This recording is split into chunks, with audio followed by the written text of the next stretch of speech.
there is so much networking that goes on behind sponsorships. That sticker is one little tiny piece of the puzzle.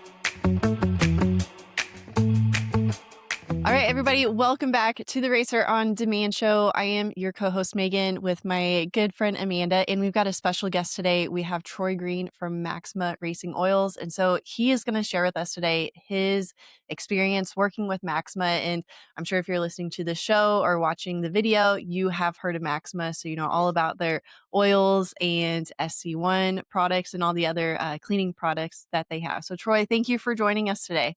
Yeah, absolutely. Thank you guys for having me. I'm really looking forward to this. Been looking forward to this for a couple of months now since we started talking about it. So yeah, excited to be here, and thank you guys for having me. Yeah, you were one of the first ones on our list of guests that we wanted to have Oh, because that's awesome. so I guess for those that may not be familiar, if they're kind of new to racing, can you just give us a quick overview of Maxima's history in motorsports and then what's your role within the company too? Sure, absolutely. So Maxima was founded in 1979, Southern California, by Dick Lachine. Dick's son Ronnie was racing motocross at the time. They were looking for a better two-stroke oil than what was currently available on the market. They hooked up with an engineer who was one of Dick's good friends. They developed Castor 927, which today is still one of our leading products, one of our most popular products out there.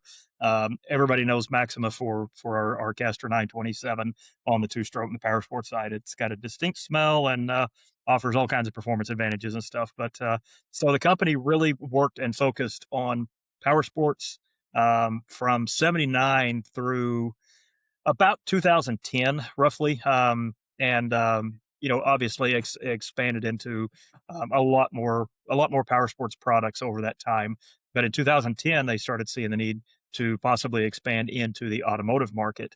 So shortly thereafter, the performance automotive side of Maxima opened up with just a couple of guys representing the brand and going out and doing all the legwork. And they pounded the ground for the first 7, 8, 9 years pretty hard, and did a really good job of pushing the product out into the market with the help of some great teams. Which that's one of the things that we're going to talk about a lot today is how our teams help propel our business, and getting in with the right people early on with the automotive side of products really did help push us forward.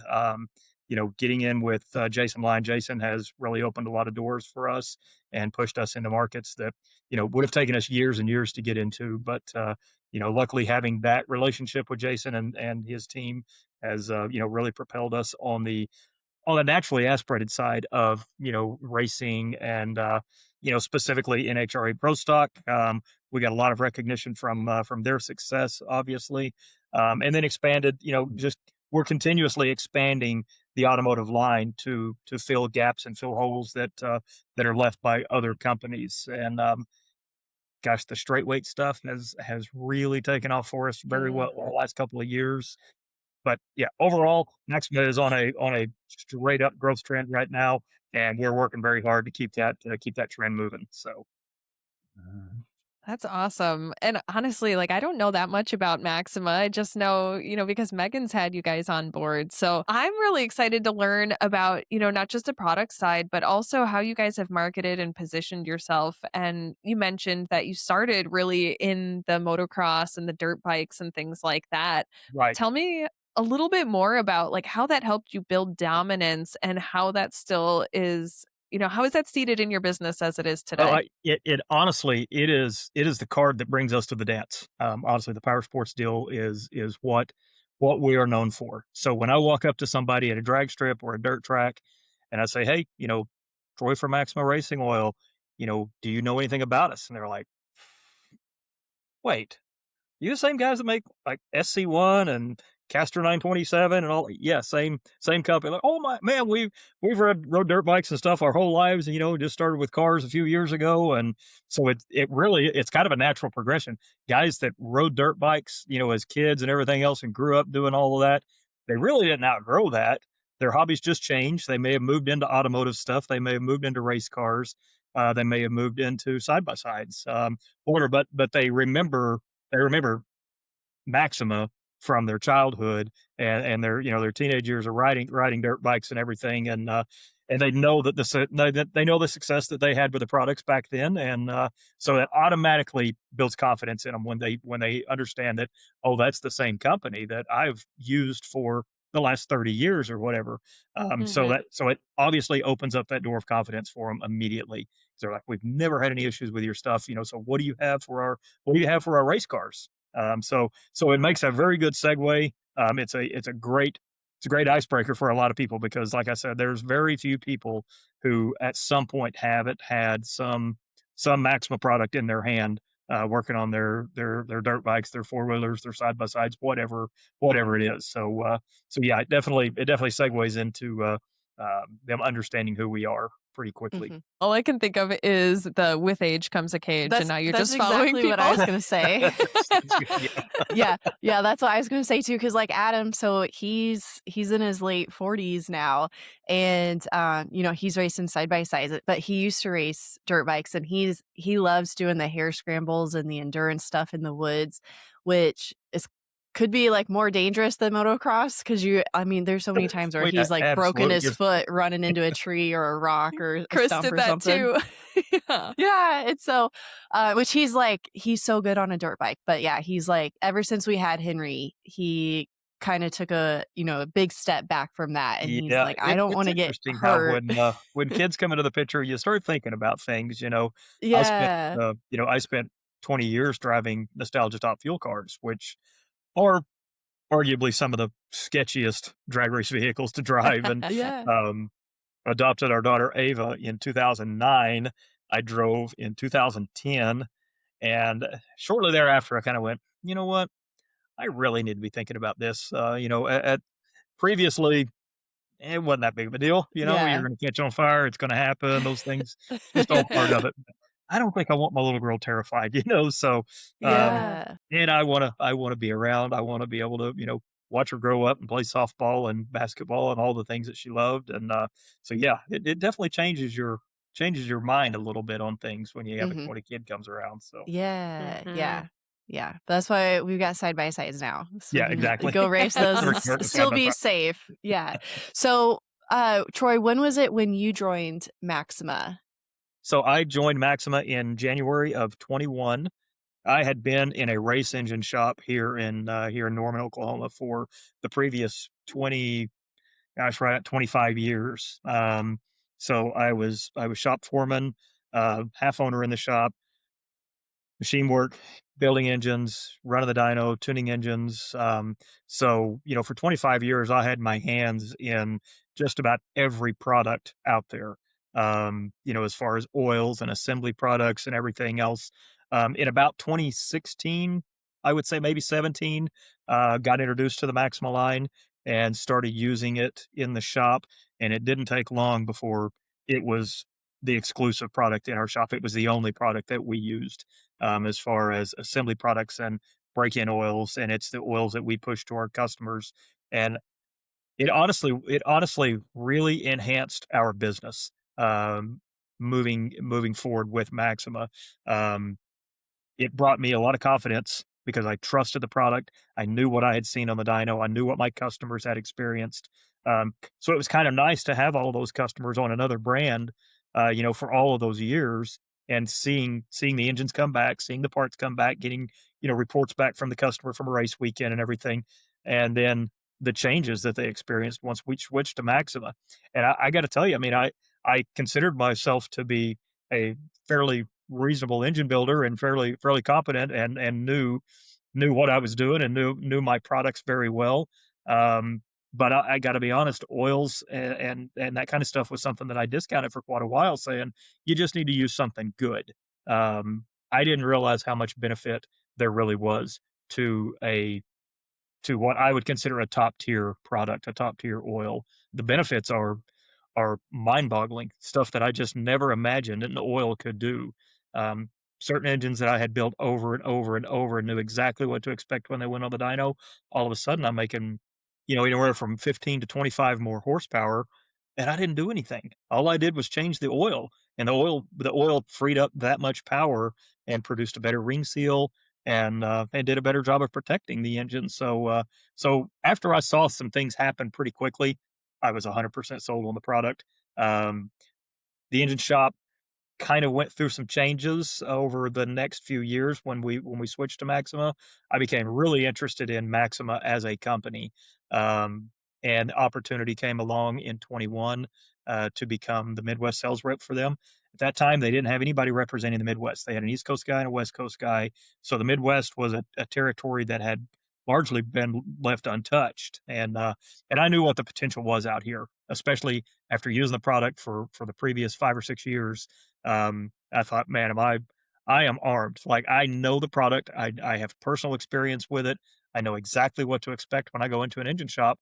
I can tell guys what they will expect to see too, and it's not from hearsay, and it's not from something that somebody told me. It's firsthand stuff that I actually experienced for myself. So starting with Maxima in 21, the Midwest was a pretty barren, like I said, pretty barren territory. And fortunately, over the last gosh, a little over 5 years now, um, we took the Midwest from fairly underperforming territory to hopefully knocking on the door of doing $1 million in this territory this year, just in 5 years time. That's So huge. it has been really exciting to you know because I got to say that the team at Maxima, our owner, Danny, business manager, Steve.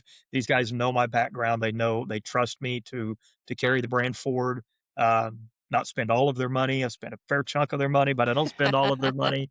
The ultimate goal there is to turn their money back around and make more of it. But luckily they have trusted me and trusted the direction that I want to go with things and the diversity that we needed to create with inside Maxima because we were pretty narrow focused for several years, and it was time to really start expanding and moving into other forms of motorsports that just hadn't been touched yet. And Mhm. honestly, that's where a ton of the growth has come is from expanding into other forms of motorsports outside of drag racing. Because I'll say we worked pretty hard on the drag race side of things for the first few years, and the last probably the last 3 years, we have hit high level sprint car racing pretty hard. So World of Outlaws, High Limits, USAC, those series, we have picked up some, I mean, cream of the crop drivers and teams on those from those series, and those guys do the work for us. I mean, all I've got to do is get product in their hand, and they are fantastic cheerleaders for us, and they move the needle. There's no doubt. So. Hmm. Yeah. Yeah, that's awesome. Well, and so speaking of, kind of opening the door and diversifying into those different forms of motorsports, what are the goals or what are you guys expecting to get as your return on investment between drag racing and off-road and the motocross, sprint cars, even like cycling? I know you guys make products for that stuff too. We So kind do. of Yeah, yeah. what are the goals that you guys like to see? So, I would say the goals today are probably different than what they were 10 or 15 years ago, and largely social media has Hmm. driven that demand to change, kind of our perception and what we feel like we need out of a team.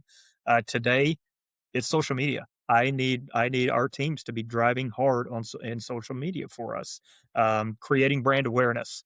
That's the biggest thing that I need from my teams is create brand awareness. I need you because obviously we're 15 years into the automotive side. We are still in our infancy. We don't have the brand recognition that some of these companies that have been at this for 30 or 40 years, Hmm. that have a huge head start on us. We just don't have that history yet. So today, what we really do is we lean on our teams, and like I said, we have been so fortunate to grab some absolute world championship series teams. They do a great job for us. People respect them. People follow them, and building that they help us build that brand recognition just by using the products, making those social media videos, promoting the products. Funny thing is when I got started with World of Outlaws a few years ago, I went to Knoxville, one of the biggest races of the year. Walked through there with all of my Maxima stuff on, carrying samples of this and cards and catalogs, and I mean, I couldn't hardly get anybody to even talk to me, which was understandable. I mean, I'm also on the racing side on the other side of it. So I know when somebody walks in my pit and offers up a product I've never heard of, I'm just not that interested. I know what I know, and I'm not too interested. And so we kind of took a different approach and looked at sponsoring some cars. And the next year that I went back to Knoxville, I had 2 or 3 teams that were running our stuff, and very good teams. So people started to recognize the product a little bit, started to recognize the logo, and then by like year 3 and 4, now I walk through the pits at a World of Outlaws or a high limits race, and it's, hey, it's the Maxima guy, hey Troy, so it has changed drastically, just over the last few years. And I don't give myself credit for that. That's not me. That's our teams doing the work for us.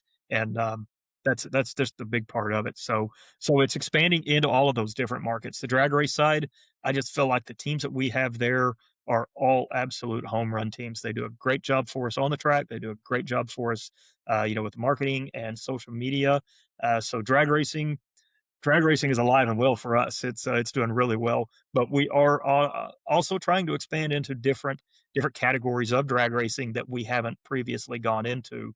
So we're not done with drag racing by any means. We just have a lot more areas that we want to expand into, and big money bracket race stuff is huge. You know how many cars that draws, so many competitors. So we were fortunate this past weekend to have a couple of big winners at Spring Fling in Las Vegas, and those kind of deals right there. Those are just absolute home runs for us, and getting with the right teams, that's everything. It really, really is everything. So Now, Troy, you mentioned social media as a big deliverable on, the sponsorships that you have with the partners that you do have. I think a lot of our audience is really inexperienced with how to promote a sponsor's product and actually connect with their audience through the very posts much that they're so. making. Yes, I would agree with you on that. Yes. Yes. What would you say, like, when you're looking at the social media that your sponsored racers are putting out, what does good look like? How do you know that it's good content? Good is I want good images of the product. So Megan and I've had this conversation before. When you're using the product, be aware of what's in the background. Make sure that you don't have a competing product, sitting in the background, because we all do. We're not all just locked into one brand. I understand that. There's products out there that you know may be a little more accessible, may have maybe better price points, something like that. We're all going to have other brands of products, regardless of who we're sponsored by. But think about that when we're making the videos. Let's make sure and clear that stuff out of the background. Make sure that the product that we're using is, make sure you're in focus. Make sure that label is recognizable and readable. Um, Clear talking, proper use of the product, making sure that we're using it the way that the product was intended to be used, so that it's not misleading to somebody. Um, those are some of the biggest things. Short, we want, fairly short videos when we're just trying to push a product out and trying to build some recognition right there. We don't want these people dwelling on a 3-minute video, because a lot of people just, they won't spend 3 minutes to watch a video regardless of how good or bad it is. So Yeah. so that's kind of one of my things, is like, let's get the video, you know build as much content as we can into the shortest period that we can, so that we don't lose our audience. But there really is so many aspects to what I see as a successful post. Maybe it's not even a product post. Maybe it is a brand post. So something like that's going to be more of an on track, video. Something, cars racing on the track, work being done in the pits, something like that. To me, that's more of a bigger picture. Now we're talking about the brand as a whole, as opposed to concentrating on one or two specific products. So I see definitely different aspects and different levels of posts that are all effective. I got to tell you, I love cars that win, and I love our teams that win. That's not the most important thing for me. Most important thing for me is representing the brand and representing the products. That's what's important to me. You're going to win, you're going to lose. It's a whole lot harder to win than it is to lose. So, I don't expect everybody to go out and win every weekend. I love it when they do win. Um, but also, the proper tagging, making sure that, because our our marketing team and our social media team, they're not quite as immersed into motorsports like we are, like our sales team is. I mean, we live and breathe this stuff. So we understand that, our teams aren't always going to get the hashtags right. They're not always going to get us tagged correctly, but I can go find that stuff because I follow all of our teams and everything. But Hmm. if you've got a marketing team that's not really familiar with all of that, or a social media team that's not, they may miss something because somebody didn't post it or tag it correctly. So, our programs that are tracking this stuff didn't pick it up. So we may have missed something really big. That's our problem. That's our fault. We should be doing a little better job of that. But I think that's an area where everybody should work together and make sure that you get everybody tagged correctly and posted correctly. So And that helps the racer too. Like cross collaboration helps everybody. yes, it does, because that's a big deal to me. Is like I also want my racers to perform well for their other sponsors, not just me, because I'm a small part of their whole operation. I need them to perform that well with every one of their sponsors so that they stay out racing and they don't lose a sponsorship and maybe get sidelined because something didn't go well. I feel like that responsibility falls on all of us to make sure that all of their social media posts are good, because they're representing a lot of different brands. And like I said, we want to keep those guys out there racing. So, it's something we should all work together on. Yeah, I love that. And that's something that I've heard you say before when we've been talking, just private conversations about the importance of the racers being able to represent their other sponsors as well.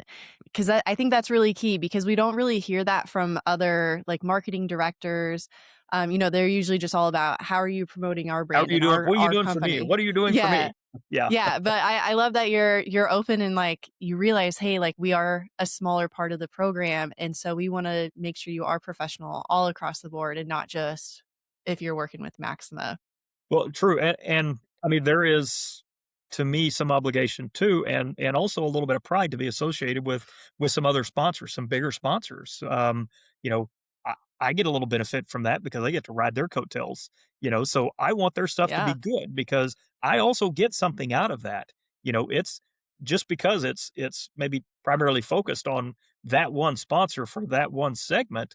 Well, that's okay because right behind their sticker is my sticker. So I want to see them do a good job for everybody on their race car. It just works out for everybody. If they can do good for all of their sponsors, then it's good for all of us. Yeah, I love that. Okay, so your audience is going to be more other racers, correct? Not, you're not really trying to reach the fans, right? Unfortunately, with the products that we have, if you're a power sports driven person, we could probably appeal to you. But if you're a race car person and you're just out to watch the races, and you're gonna cruise away in your minivan and you're gonna go home and mow your lawn and stuff like that, I mean, I honestly, I don't have a lot of product to offer that type of person. So Yeah. I look at some of that stuff and I look at some of the demographics of different series that we sponsor, and I look at that target audience, and it really just there's not a lot of value in it. And I'm going to use Hmm. this one as an example. No Prep Kings, Street Outlaws, when it was just those series dedicated, you know, without some of the stuff that those guys are doing within NHRA and now moving into like the winter series and running the pro mod races and stuff. That obviously opens up a different demographic and a different Hmm. market where it's a lot more racer driven. But when it was Street Outlaws and No Prep Kings and that kind of stuff, well, I mean, that target audience it's not really car related people. It's people that are there for the entertainment value of it. And Yeah. and we sponsored some cars that were on Street Outlaws and No Prep Kings and stuff like that. I didn't look for value in what I'm going to get from their audience, from the people that are watching them. I'm looking at, I want you to go out and whip your competitors using my products so that now your competitor goes, maybe I need to take a look at Maxima. I get my butt kicked every week by Maxima cars, so maybe I need to start looking at some of their products. So that's more the target audience that I was going after in that series. It was a lot more about getting more teams on as opposed to selling the lady in the stand a quart of oil for her Right. minivan, which Yeah. we just don't have. So How does that affect what racers you choose to partner with? Just getting that in front of the right people. it's something that you really, like I said, I am deeply immersed in all forms of motorsports that I am involved in, and I watch religiously if they're on TV. I'm watching if there's something going on. I'm watching these racers and I'm getting familiar with who they are, and learning about their crew chiefs, learning about the guys on their team, learning about their engine builder. I will tell you, a lot of times, if I got an opportunity, I may not have the room to sponsor somebody. And I'll just kind of use a new sprint car team as an example. So somebody reaches out, hey man, we're looking for a little bit of help. Well, it's the wrong time of year to be looking for help. Let's say it's July or August. But if I see that they're using an engine builder that I don't have an in with, somebody that I've been trying to get to, Ooh. but I don't have that connection. Now all of a sudden I'm be like, for a little bit of money, I can open a door with their engine builder. Mm-hmm. And get that door opened up, because honestly, if I can get in with an engine builder and get products in their hands, I will tell you that I probably convert 9 out of 10 engine builders, uh, just by being able to get a foot in the door and getting products in their hands, and then them understanding that they do have a good support network behind, that anytime they have issues or questions about product, that they have somebody that they can reach out to. So all, that really just goes kind of full circle all the way back to the customer service side of things.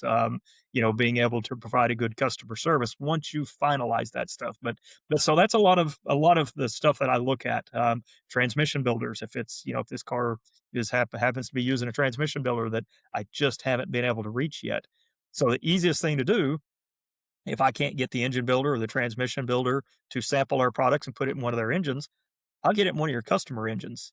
And then Mm-hmm. you'll get that engine back eventually, and you'll get to take it apart, and you'll either say, it looks way better than you've ever brought an engine that you've ever brought me back before, or yeah, it looks okay. Whatever it is, they finally have their feedback, and they finally have, my product in their hand by me working in and getting product Mm-hmm. into that car kind of around them. A lot of them a lot of the drivers and teams want the engine builder's blessing, to change engine oils, because that's a scary deal. It's a big deal, but rarely do I have any pushback, like that. But that's something that I look at a lot is, what can that team do for me? What doors can they open for me? And so there's times, I hate to do sponsorship stuff after about January or so, because your budgets are set and you're pretty well tied up. But when opportunities are good, you got to jump on them and take them. And Mm-hmm. like I said, when something like that comes up and I see that I've got an in to jump in with a new engine builder or something, that I'll work something out and get that taken care of. So I like that. I like that a lot because I think a lot of our audience still thinks that a sponsorship just means a sticker on the car and selling to Yeah. the people in the stands. So, yeah, Yeah, they do, exactly. Yeah. exactly. There is so much networking that goes on behind sponsorships. Um, that sticker is one little tiny piece of the puzzle. yes. There is, and unfortunately, it's hard because we don't have a sponsorship department. So it's kind of left to our sales team to develop those relationships, get the teams that we want to sponsor, and it's very time consuming to Yeah. spend that time researching teams. Because even when somebody comes to me looking for something, I've gotta go research that team. I gotta figure if it's somebody that I don't closely follow and I don't know much about them. So it takes time out of, doing things for my other customers, my buying customers, but it's important. I 'Cause that's where growth to me, that's where growth is coming from. A lot of people will tell you, "Stickers on cars don't sell anything." It absolutely does. When you go at it the right way, it absolutely does. And it's just partnering with the right people that can take you to the next open that next door for you. Um, and for the first couple of years, I sort of followed a trend where I thought sponsoring races and series and tracks and that kind of stuff was where we needed to be. Mm, But that ultimately ends up being a banner on a fence. It doesn't really open doors for us. It may pick up a few racers that feel loyal to the series, that want to support the sponsors that sponsor their series. But it was a really slow movement. And for the money that was invested, I felt like I would be better off to go and help the racer. Let's keep the mhm. racers racing. The series obviously need all the help they can get too, but the series isn't anything without a racer. So I kind of refocused my priorities and we pulled back on some of that series sponsorship and track sponsorship stuff, and kind of reallocated that money back to our racers. And I got to say, I mean, the growth really has done very well, and I don't think that was a bad decision whatsoever. And there will come a time where I think we may need to be banners on fences again. But today, I think we got to start a little bit lower. We got to start a little more at the bottom and start building from the bottom and build up. And that's something Hmm. that just kind of had not been done yet. So that was kind of why I decided we need to back up and go about 3 steps backwards before we're ready for banners on fences. So I think this is so interesting because we had Sarah Ottinger from Amsoil on our right, I podcast remember us talking about that a earlier. little bit. Yeah.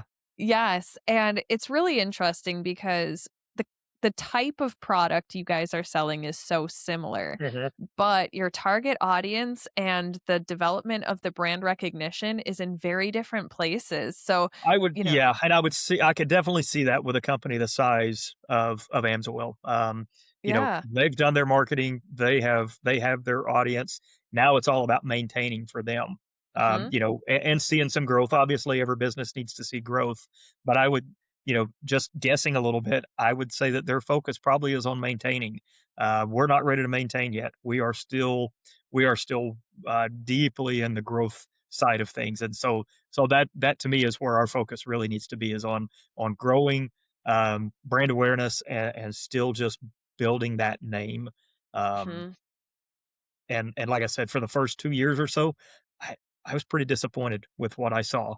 And it's no fault of anybody's. It was just us really starting in the wrong place. Yeah.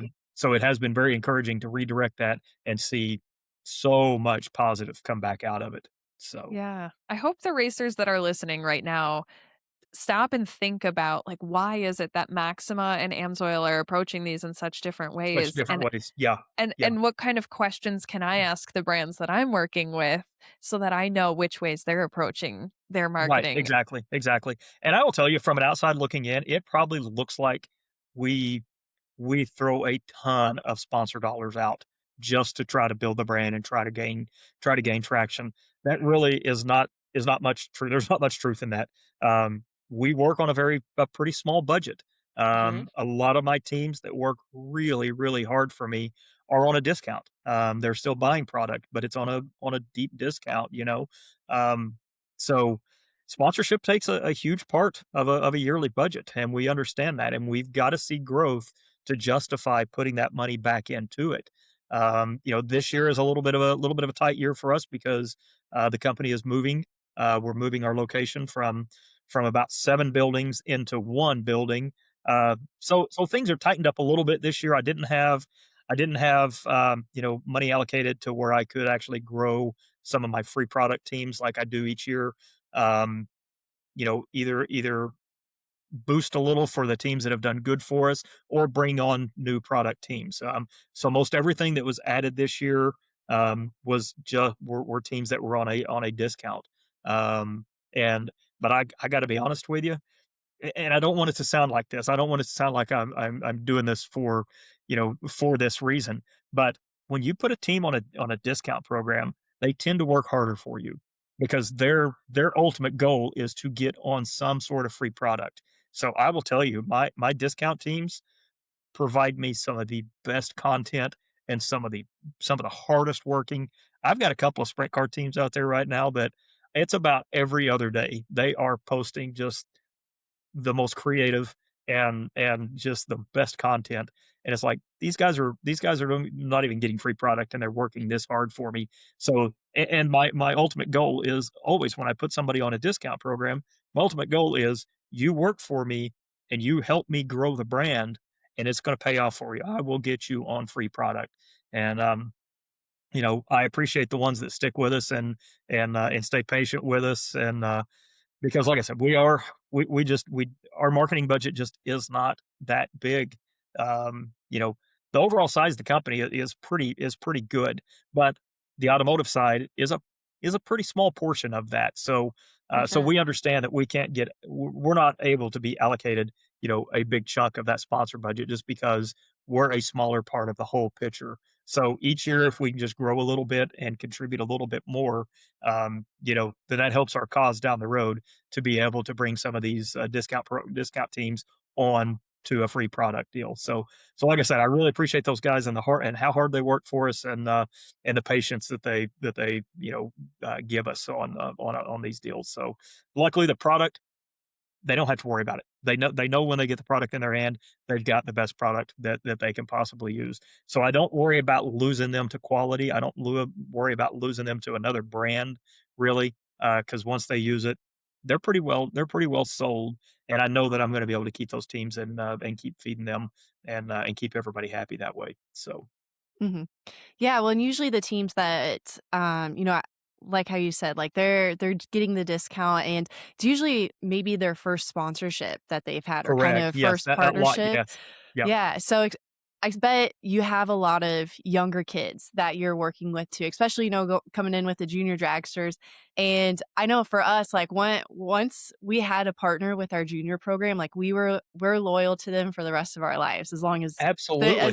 there's still a deal there available. So That's it. Yeah. do you have a lot of younger racers that you work with? I do, I've got some of the greatest kids, all the way down to, I've got a kid in Texas, and, I believe he's either 5 or 6 years old, um, Oh, so he's little. runs a cage cart, and I'm telling you what, this kid, his name is Hayes Johnson, and he can absolutely wheel a race car, and he's a great kid, he's well-spoken for a 5 or I'll have to check, he's either 5 or 6 years old, but his winter circle interviews, I mean, he nails every sponsor, and I Oh, mean, he is phenomenal.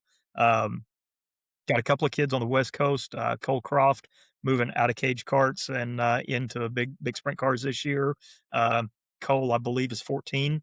Got a really good following on social media, has tons of connections. His dad came out of sprint cars, so he's got a lot of connections inside that world as well, with Kyle Larson and Paul Silva, and so all of the right people are intertwined in that. And then, got a kid out of the Seattle area, Northwest Washington, who drives for Routine Racing, Levi Hillier, 360 Driver of the Year a couple of years ago, moving into 410 stuff, some this year, and I mean, an absolute wheelman. I mean, he can wheel a race car, and it's really important to me to get in with some of these younger racers. Um, get them attached to a brand, just like Megan said. You know, you I may be one of their first 2 or 3 sponsors. What I want them to remember is that I was there from day one. And don't forget me, when you turn into Kyle Larson or whoever, and I realize we can't always follow them to the bitter end, but I want to be there for those kids, and I want to help them reach their goals. And I mean, that's our next generation. That's where everything is coming from. So I think it's extremely important to focus on kids and the youth, coming up, and I feel probably a little more sympathy towards a kid that's getting started. And um, God, just I picked up a 12-year-old out of Lawton, Oklahoma, running modifieds and late models. Just absolutely wild to see a 12-year-old out driving these full body race cars around with grown men and putting it to them. I mean, it's fantastic. So I really do enjoy helping out the younger kids. The micro deal has done really well for us, and you know that's strongly populated by younger kids. The micro scene is, and so it's been really good to jump into that and help out some of these younger kids. I really do enjoy that. now with the youth racers, are your expectations or your goals for partnership different than they are with the adult racers you partner with? Um, Not necessarily. There may be a little more grace given. Kind of depends on who's doing their social media and who's doing their stuff. But I got to tell you, most of these kids, especially if they're early teens, they understand the social media world better than we do. Yeah, So, probably so better than Yeah. I do. I don't have Yeah. to worry too much about what they do. Like my little guy Hayes Johnson down in Texas. Um, his parents and grandparents do a great job of getting his social media stuff out for him, and So I would say no. I really don't have a different expectation. The dollar amounts are equivalent to what we're doing with professional teams and stuff like that. So my expectations are also there with those kids. But like I said, I do offer them a fair bit of grace because I do understand that they are still kids and this may not even be something they want to do 3 years from now. So I don't really push and I don't want it to turn into I don't want it to feel like a job to them. I want them to still Yeah. enjoy it and not have all the obligations and have that pressure of having to perform and everything else. So like I said, I do offer them a little more grace probably. Yeah, well, that's well said too, because I know, like, just in my experience racing with the juniors, yeah, by the time kids turn 14, 15, 16, if they started when they're 8, they're ready to move on to other sports and, focus on school and all that other stuff, so they probably don't stay with it. Yeah, exactly. And that is something that's kind of hard to pinpoint is what direction a kid's going to go. Um, Mhm. you can see it in some of these kids. Levi Hillier, for example, Levi's going to the top. I mean, we're gonna see Levi in a championship car at some point. I have zero doubt. He is focused and he's all about it. So I see him. I don't see him. 2 years from now going, I think I just want to play soccer. I don't think that's Yeah. going to happen for Levi. So, but yeah, that's something that does play into what I look for in younger racers. I look for a kid that even if they're doing really well right now, but I don't see that they're going to carry on for the future. I'll still take care of them. In the meantime, and you just kind of realize that the outcome is going to be a little different than what it will be for some of the others. But it's the same for adults. Mhm. Adults are the same way. So Yeah. Now you've kind of talked about, sometimes you're in for the long haul with these racers. Sometimes you recognize that's not necessarily beneficial for you or for their program, right? yeah, W- yeah. What what is it that you look for when you're like, this is going to turn into a great long-term partnership? I can usually tell. I would say within the first month of sponsoring a team. Um, Really? I really do. Yes, when they get their first order, that first post on social media that's tagging Maxima will tell me a Mm, whole lot about what to expect from this team. yeah. Um, the ones that are super excited, showing a pallet full of oil that just showed up at their shop, and man, we got stickers on everything, and here's our shirts, and here's our hats, and I'm like, these guys are true hashtag Team Maxima.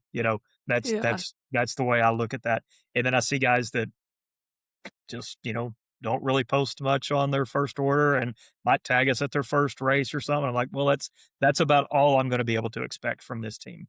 Mm, I can push them a little bit, but it's obviously already not in their nature to to be good, strong cheerleaders for us. So I can't coach them. I can't turn them around. I can't make them do it.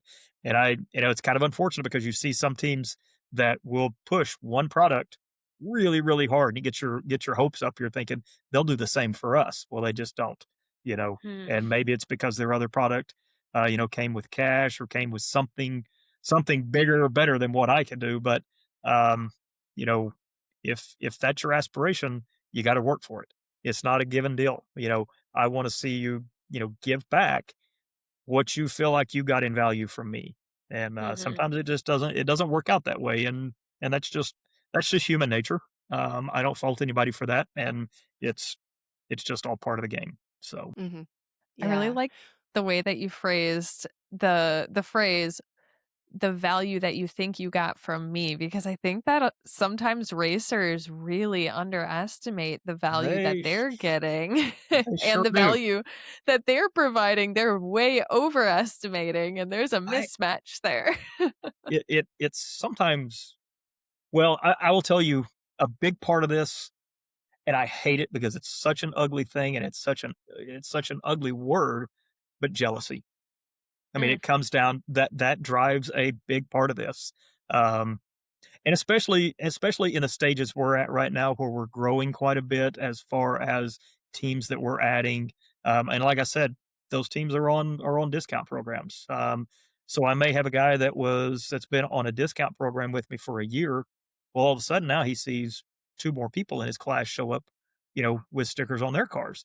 Well, their automatic thought is, well, I'm still on a discount. I bet that guy's getting free product Mm. without doing any research or having anything to back that up. Now all of a sudden they're jealous. So they don't realize that that guy's that guy's got the same product and the same sponsorship level that you have, but you know what? He's really proud. That's why it looks like he's getting so much more because he promotes us. He's doing what he should be doing. And you're sitting back here, you're bitter because you don't think you got enough. You know, you guys are getting the same exact thing. This is very revealing to my racers. I got racers that work really hard for me on discount programs, and I got bitter racers on discount programs that feel like I didn't get what I should have got. Well, they don't understand how budgets work and how my hands are tied. I get a certain amount that I use each year, and I'll tell you, I don't I haven't cut anybody yet. All of my teams I bring back every year because I even if it's a team that maybe hasn't worked super hard for me in the past, but has done a good job, I want to continue with them because I know they're going to get better and better and better. So I can't hardly think of a team that I've dropped. I don't know that I have. I've had some move on and pick up sponsors from other products and stuff, and drop us, but I don't think I've ever dropped anybody. And I'd like for people to know that just I just need some effort and understand that we are one team. We are Team Maxima. So I don't like the jealousy between teams. Mm. It's better for all of us. The more the more our teams can help us grow, it's more beneficial to everybody because the bigger budget we got to pull from, well, that gets dispersed to everybody. Everybody's budget goes up. Everybody gets more if we all work together. But going against each other and getting jealous and dumping our product sponsor because I feel like Joe over here got more than I did. So now I'm going to go against you and I'm going to put another brand on my car because I'm mad at you. That's not that's not everybody pulling in the same direction, and that's what I really would like people to get with this is that this is team building. This is a team. This is not one team under one canopy. This is this is multiple teams under a huge canopy that is Team Maxima. I want us to all be pulling in the same direction because, like I said, the better we all do, the better it is for every one of us. So the more that goes in my pocket, the more that goes in their pocket, and the more that goes in their race cars. So, Mhm. so it's something to me that's extremely important, and we should be thinking about this as a team and how we carry this team to the next level. So, Mhm. And I'm just Well gonna said. take a wild guess here, Troy, based on the fact that you're willing to come on our podcast and talk about this stuff. I'm gonna just guess that if somebody wanted to talk to you directly about this stuff, that you'd be open to that too. You're 100%. not I gonna mean, turn down one of your racers. yeah, my socials are wide open. My phone number's out there. You can find me anywhere. So, absolutely, And instead absolutely. of, quietly being bitter, these racers could be just talking to you and building a relationship and saying, "Hey, Troy, can next year look bigger? What can I do to make next year look bigger?" Right? Exactly. Exactly right. Exactly. Communication is everything. I mean, that's everything. It's probably the root of more evil than money is, lack of communication because Yeah. we assume too many things when we don't communicate. Mhm. I could have kept a few racers if they just would have asked me, just talk to me instead of just making assumptions and thinking that they understand what's going on when they really don't know the big picture. Yeah. You know, so yeah, absolutely. Would love for people to reach out and and ask me those questions directly. There's not a lot of secrets out there. There really isn't. There can't be. So Mhm. we've got to be open and we've got to be transparent. So Well, I love that you said that. So, do you have any other examples of some red flags that you've seen from racers who are seeking sponsorships with Maxima? oh, for sure. Yeah. This is If about I to be can, the longest segment of this episode. No. if I can go back and look, let's just say through their social media, or it's somebody that I've just followed, for a while. Um, and if I see sponsors change on those cars, and I see it change year after year, and then I see that there's not a lot of loyalty there. They're obviously out there for the benefit of themselves to get the most. They're not interested in growing a brand for somebody and helping somebody build their brand. They are focused on themselves. Um, and So that one to me is a big red flag. If I see somebody that's been on, you know, brand A for the last 10 years, and all of a sudden now they're knocking on my door. Like, well, that's a pretty loyal team. I'm interested in talking to them because they've obviously have a reason to be looking after a 10-year relationship with somebody. Something isn't working for them today. They've been loyal, but something has changed. So let's have that conversation and see if there's something that I can offer, that will fill that gap that has obviously been created, or whatever their situation is. Um, so that to me is one of the biggest red flags, and one of the other big red flags, when a team comes to me that says, "I've been supported by this product and this company for 10 years. They've given me this, they've given me that, they give me this. Well, this year they cut me. I'm looking for something different."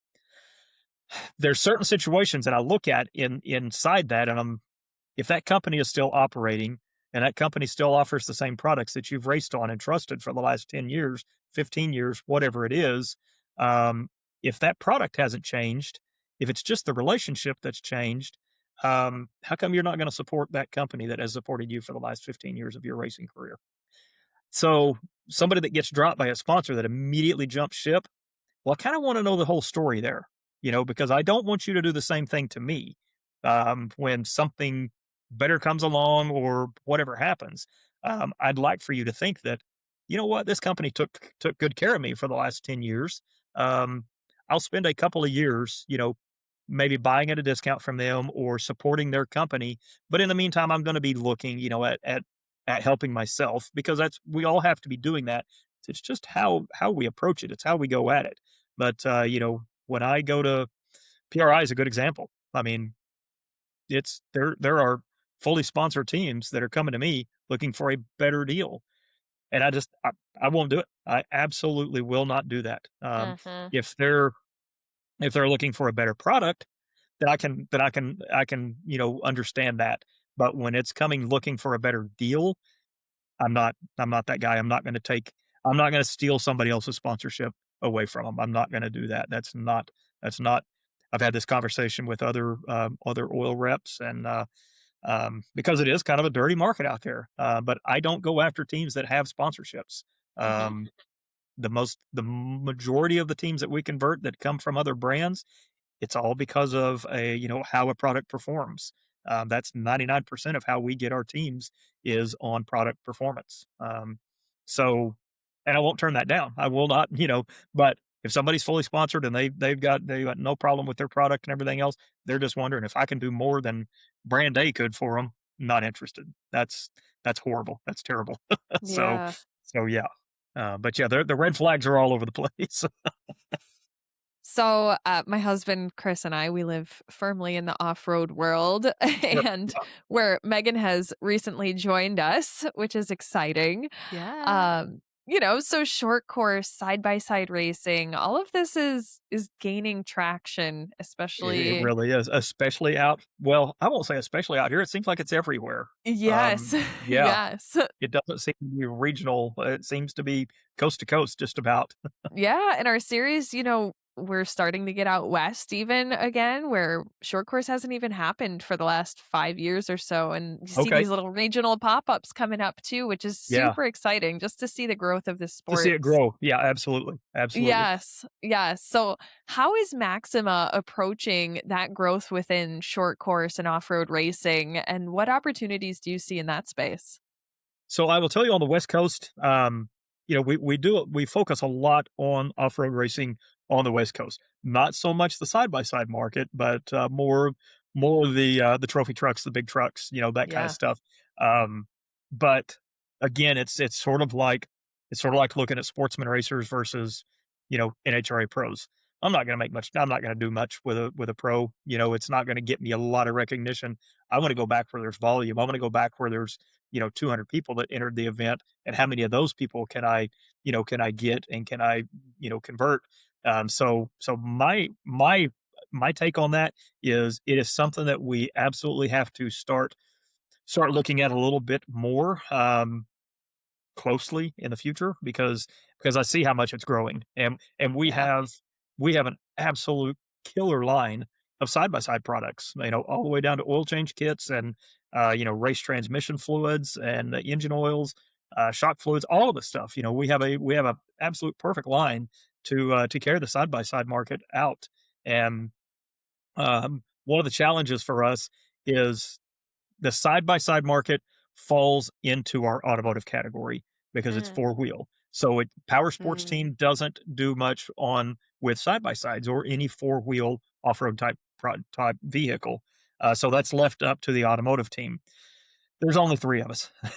So and for me, I've got drag race, I've got sprint cars, I've got dirt modifieds, late models, micros, cage carts, drag boats.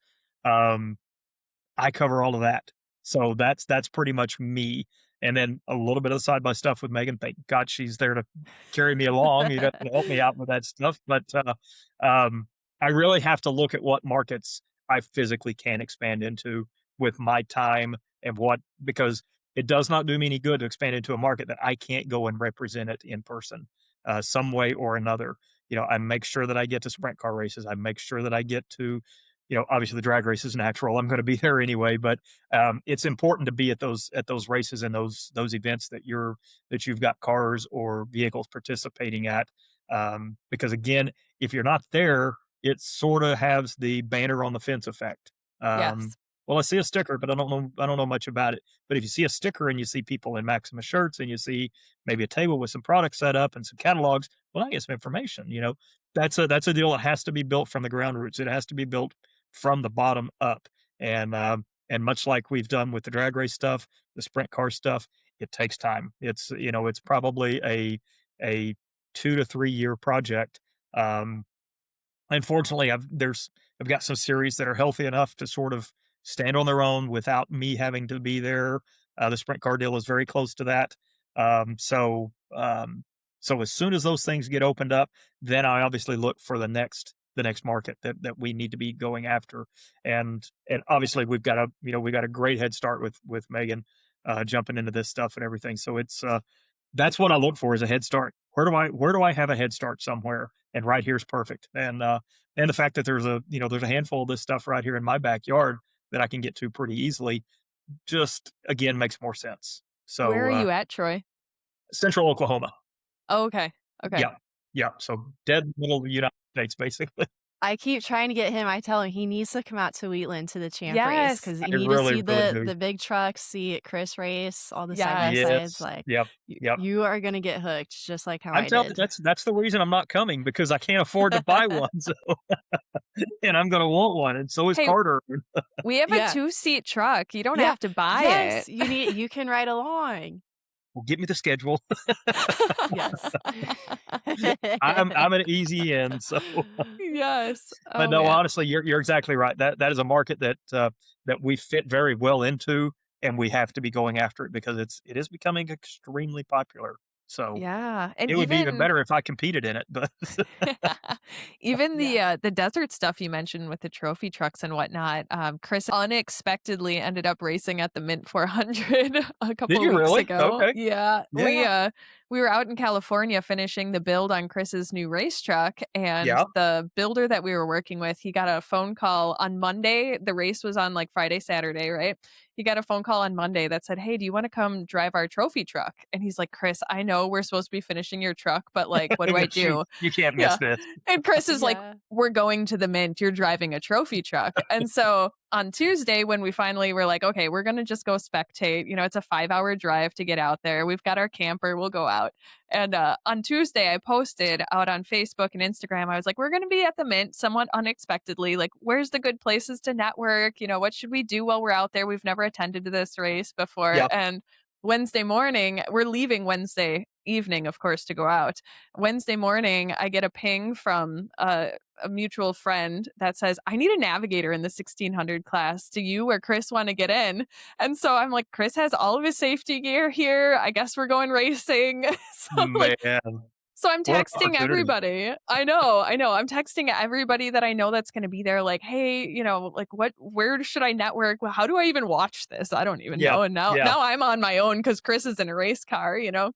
And I had texted Matt Martelli and I was like, hey, because he's been on our show before this was even an official show. So I know him from that, just talking Okay. about expanding footprints in off road.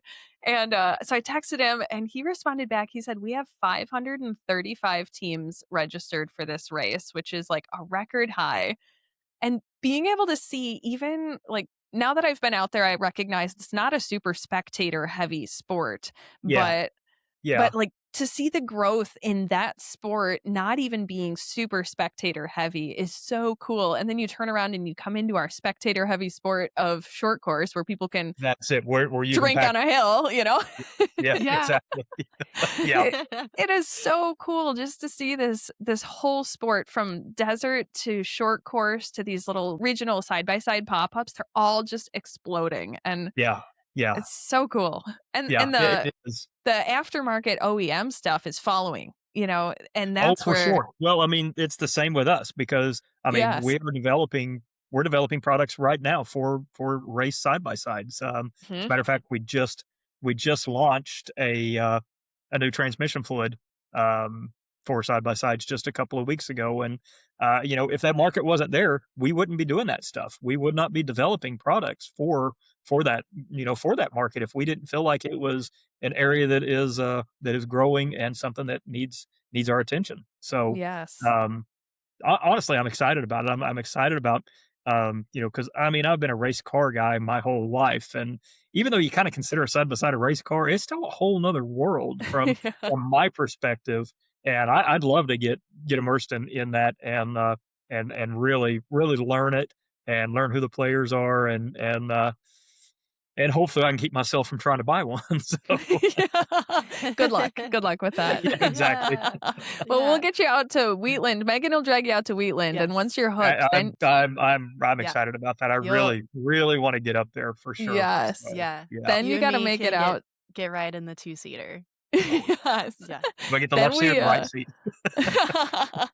I think you'd have to probably there would be some terrible things you'd have to do to get Chris out of the driver's seat. So Yeah. I'm not opposed to many things. Just give me the list and I'll see what we. Yeah. yes, but once you make it out to Wheatland, you're gonna get hooked, and then we got to get you out to Fall Crandon up here in the Northwoods because Yes. that is Yeah. an adventure in its own. Really? Yeah, Yeah. Oh, yeah, it's like a festival. 100,000 people show up. It's wild. It is Yeah. really. crazy. It's awesome. Yeah. Well, Yeah. it's kind of like if you put Brainerd and Indy together. Oh, okay, okay. I got the Yeah. scale now. Yeah. Yeah. Yep. And Wow. then they bring out like a whole bunch of different sports too. Like they'll bring out the Ultra Fours. I race a Beetle at Fall Crandon every year. Okay. Like, Yep. I mean, Yep. they'll like bring out some crazy stuff. This June they're bringing out the same track, but they do like a spring fall thing, right?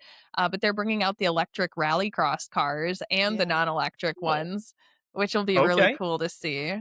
Yeah. Gonna be very Interesting. I did not interesting. know Yeah. that was even happening. So Yeah. Mhm. yeah. How Well, cool. it's the same weekend as Indy though. So Well, you won't be able to come maybe to Crandon, but maybe you can someday. come to Wheatland. Yep. Yep. So is that in Yeah. Wisconsin? Is that where that is? Yeah, Okay. Crandon, Wisconsin. Okay. Yeah. Yeah. Yeah. How cool. I bet that is a blast. It's Yeah. crazy. Yeah. The scale, like you don't recognize that a small town of like 2,000 people in the Northwoods of Wisconsin can Can turn into that. suddenly, yes. Well, and that's kind of the way like the Knoxville Nationals, the World of Outlaws race in Knoxville, Iowa is. That's a town of like 1,500 people. Well, it turns into a town of 150,000, Yeah. in August, and it is the wildest sight to because the teams don't pit at the racetrack. They pit all over town. So Walmart Oh, parking lots, okay. hotel parking lots, they are everywhere. They I didn't pull know into the that. track to race that night, and when the race is over, they go back to their parking lot and unload cars, and they service and work on them out in parking lots. So you can drive all over town and see. I mean, you can see Tony Stewart stuff out in the parking lot. You pull up and get out, go talk to them, and I mean, it's about as fan friendly as like NHRA could be. I mean, guys are out in the parking lot working on race cars, and they don't mind stopping and talking to you and telling you what you want to know. And so it's wild though to see those little bitty towns just blow up like that for those Yes. events. I mean, no doubt, motorsports is strong and it is alive and well right now. Um, Yes. I mean, it's Yeah, I agree. you occasionally have worries about, what direction everything is going, but, the car counts that we've already seen at some of the races this year and everything else tells me that things are pretty healthy right now and people are full steam ahead. Yeah. And it's a little worrisome in this climate. We're looking at, potential looming price increases and all kinds of stuff, and it's not a very good feeling right now, but the economy seems to be supporting it, and the racers seem to be supporting it still. So,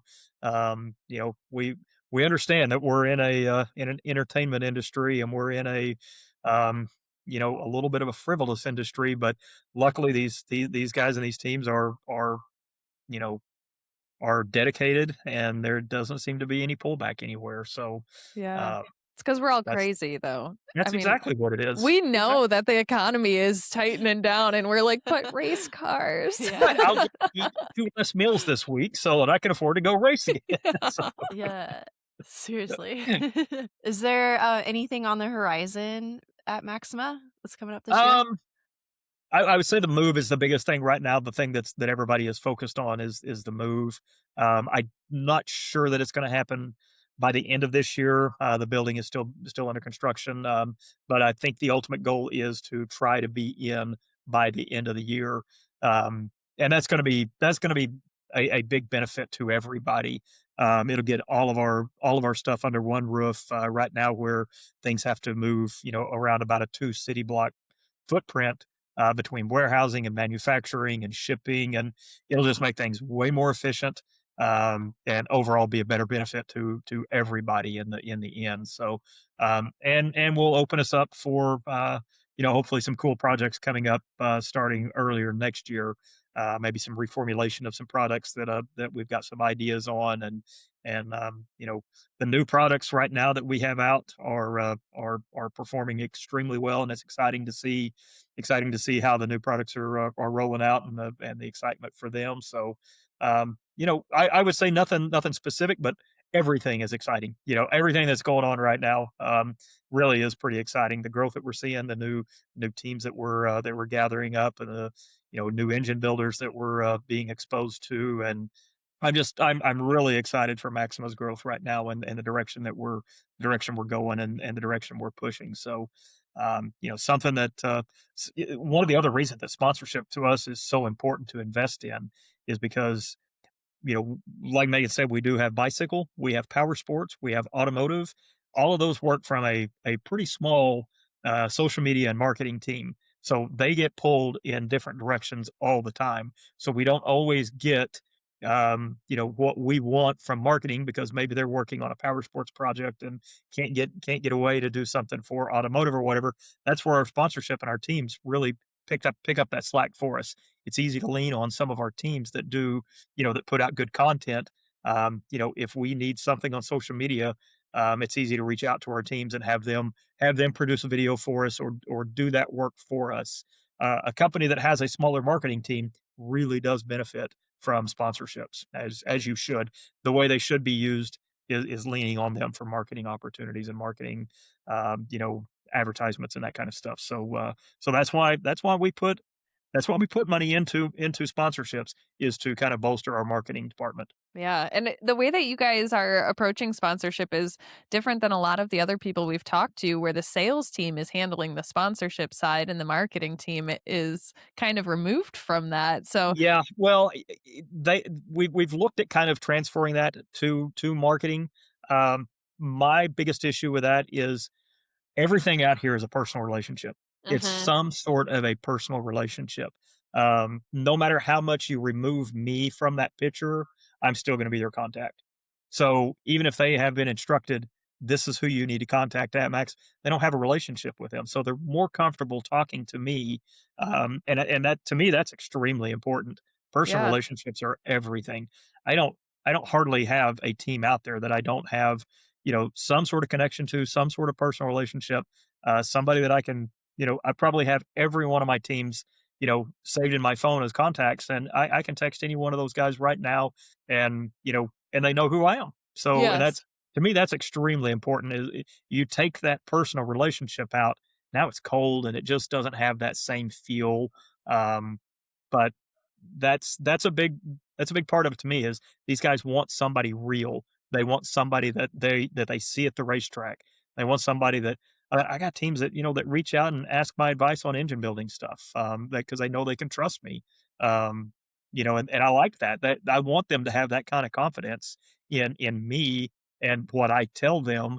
Um, I want it to be real for them, and I want them to know that what they're going to get from me is the truth and my real world experience. So I think that's one reason that we do keep the sponsorships associated to the sales team Yeah. because those relationships are built by the sales guys. So we're the ones on Yeah. the road. We're the ones that are out there. We're the faces of the company. So I think it's best if we keep it going that way. And, one thing that I think a lot of times people miss when they're thinking about the different functions of marketing and sales is that marketing is a sales function. Marketing is driving sales. It's not just out there so that people know what this company is. It's No, so that's it. company is selling product. And so, Exactly right. Exactly right. Yeah, it's a sales tool. Marketing is a sales tool. When it's used properly, it has to be a sales tool because, in our world, marketing is responsible for putting together our catalogs, any of our sales flyers, all of our social media content. Um, they're in charge of really kind of gathering the content from our sponsored teams. When we get reports like from Megan, when we get reports from them, they go through those and they pull out what they feel like is something that can be used further down the road in a social media post or in a catalog or a flyer or whatever. mhm. So they are a very integral part of a company's growth. Marketing is very, very important, and that's why I like to be nice to my marketing people. So Yes, and as a racer, it's good to know what's going on in both. We one of our biggest sponsor is Nexen Tire, and we've worked with them for going on 6 years, I think, yeah, 5, 6 years, something around there. I don't know. It's just ongoing, so it's hard to know when a year right. starts. But we started with the marketing team, and it took us a couple of years to get really well integrated with the sales team. But now that we are, it's like, man, we're being leveraged in such cool ways to do Really? like Oh, that's trade awesome. shows. And, Yep. it's like there's a whole different aspect of working with the sales team because they are the people that are talking to the customers. Yeah. Yeah, absolutely, absolutely. Some people love that, and some people are like, I just want my product, please. I'll Yeah. make some social media posts, but don't ask too much." That's true. That Yeah, is true. There are the people who are happy with status quo. very much so, very much so. I just wanna Yes. race, I wanna put my helmet on, and I just wanna race. Mhm. Yes. That's okay. They're probably not the people listening to this podcast. That's right. Exactly. Yep. Yep, exactly. So, At the end of our podcasts with our guests, Troy, we always ask every guest the same question. So I'm going to throw it at you here. okay. If you could give grassroots racers one piece of advice based on what you've learned working in this space, what would it be? If their ultimate goal is to, have a career in racing, to carry them forward, um, and be respectful. That's the biggest thing. Be respectful, be honest, be wide open. Um, you know, keep your goals in check. Don't set them so big that you disappoint yourself. Make goals that are attainable.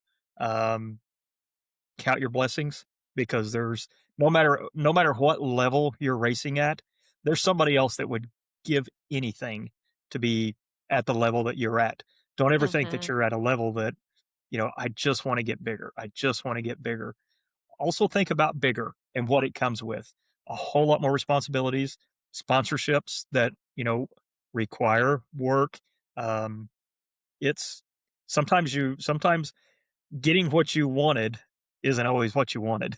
It's Yes. it's little Mhm. it's a little different. It looks a little different than what your perception is. So, um, you know, if you're having a great time and you're really enjoying the series that you're racing in, but you got aspirations of stepping up and doing something bigger, think about the consequences of moving up and how quickly you can be replaced as you move up. Do it for the love. I mean, that's honestly what it really comes down to is do it for the love of what you're doing. Um, make that your priority first. Um, but for younger ones, 100%. You know, be straight up, be honest, have integrity. That will carry you so much further. Be respectful to your peers, to your other racers. Um, you know, Megan knows that I've been fortunate enough to be, associated with one of the best, the best alcohol funny car racers to ever step in an alcohol funny car. And I've seen Sean transform from, a 20-year-old kid to a 44-year-old man, and he's been through every aspect of it. He didn't do it right all along. He got the important parts right. Hmm. There was also obviously some failures and some stuff that, that didn't go the way he wanted it to, but Sean got everything right, and it's put him in a position today to be where he's at. And Sean's always been a respectful racer. He'll race you straight up. He is a man of integrity, and he is just exactly who you think he is. Um, that's the things that people look for, and that's the stuff that'll carry you into the future. So, Love that. That's a great Yeah. takeaway. So good. All right. Well, we're going to close for this episode. Troy, okay, thank you well, this so has been great. much. I appreciate you guys. Yeah. This was really good. Well, thank you guys so much. I really appreciate this. Yes. Thank you. Looking forward to seeing it come out and sharing it with everybody. Mhm. Absolutely. And to our listeners, we release new episodes every other Thursday. So we'll see you in just a couple of weeks. But until then, we love you. Bye. Bye, Bye. everybody. Thank you guys.